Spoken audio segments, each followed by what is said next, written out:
Hi first graders, and welcome to Miss Everett's Ranch Read Aloud. Today I'm here with Mose and we're going to read you a story about a girl and her dog. It's one of my favorite books. It's called The Most Magnificent Thing by Ashley Spires. All right.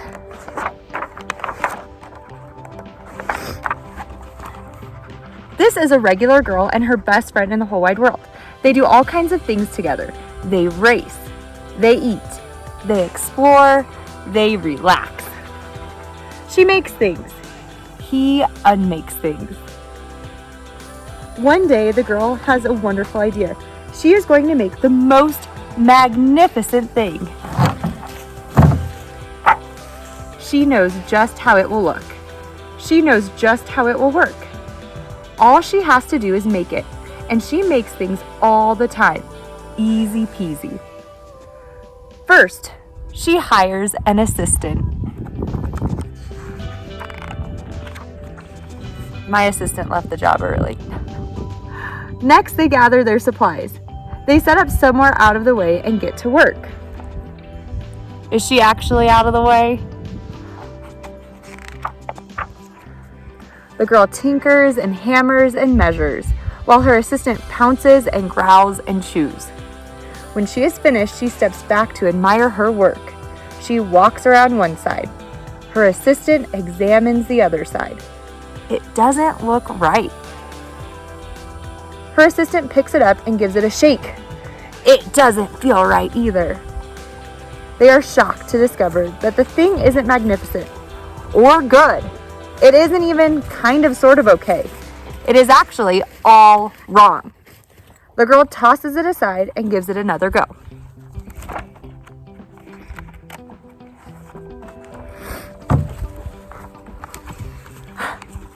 Mose found a ball. Mose, come here.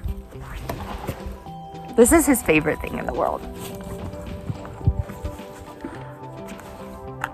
She smooths and wrenches and fiddles. Her assistant circles and tugs and wags. When she is finished, she stands up and takes a long look at it. Her assistant gives it a nudge with his paw. The thing is still wrong. She decides to try again. The girl saws and glues and adjusts. She stands and examines and stares. She twists and tweaks and fastens. She fixes and straightens and studies.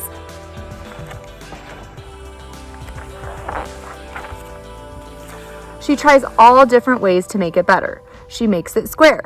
She makes it round. She gives it legs. She adds antennae. She makes it fuzzy. She makes it long, short, rough, smooth, big, small. One even smells of stinky cheese. But none of them are magnificent.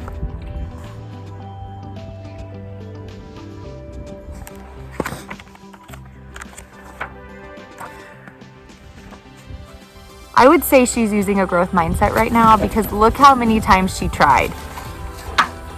But her hard work attracts a few admirers, but they don't understand.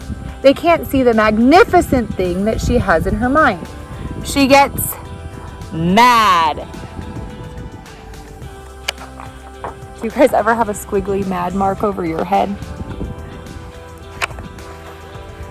The angrier she gets, the faster she works. She smashes pieces into shapes. She jams parts together. She pummels the little bits in. Her hands feel too big to work, and her brain is too full of all the not right things. Urgh.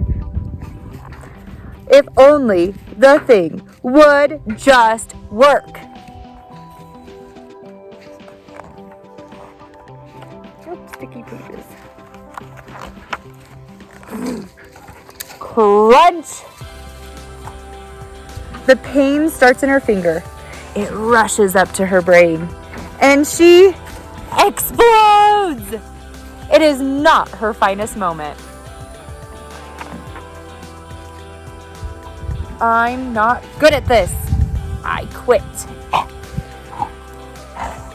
So now does she have a growth mindset or a fixed mindset when she quits? Her assistant suggests a walk.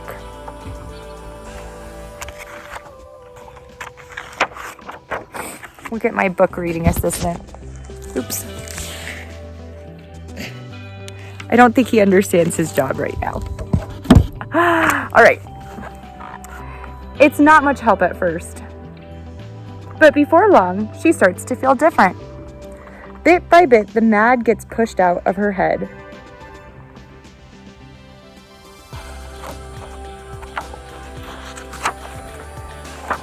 As they stroll along, she comes across the first wrong thing she made. The bad feelings are about to start all over again. Then she notices something surprising.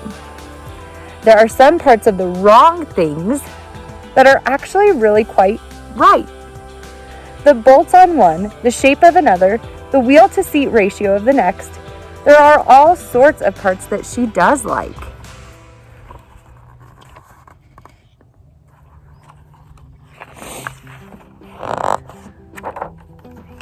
Hey, sticky pages.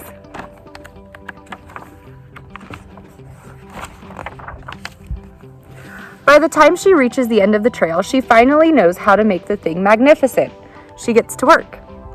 She works carefully and slowly, tinkering, hammering, twisting, fiddling, gluing, painting.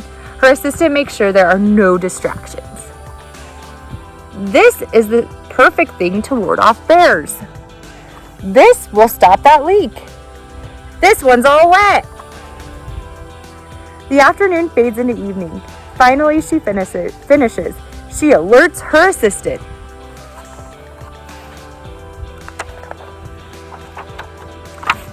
The pair take a good long look.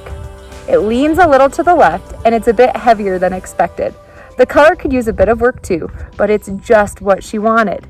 They climb aboard and take it for a spin. They are not disappointed. It really is the most magnificent thing. The end. All right. I love this book because the main character is doing something that's hard, creating something brand new. And she tries and tries and tries, which is something that we do in school. But every now and then, we all get to a point where we get really mad and frustrated with whatever thing we're trying to do.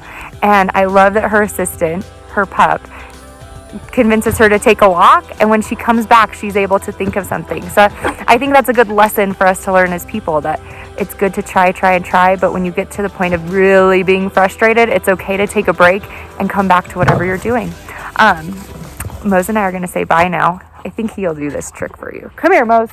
Come on. Come say bye. Come on, Mose, jump up. He wouldn't jump up on his chair, but he'll jump up on the table. Okay, hope you guys have a great day. I miss you, and I'll talk to you soon. Bye.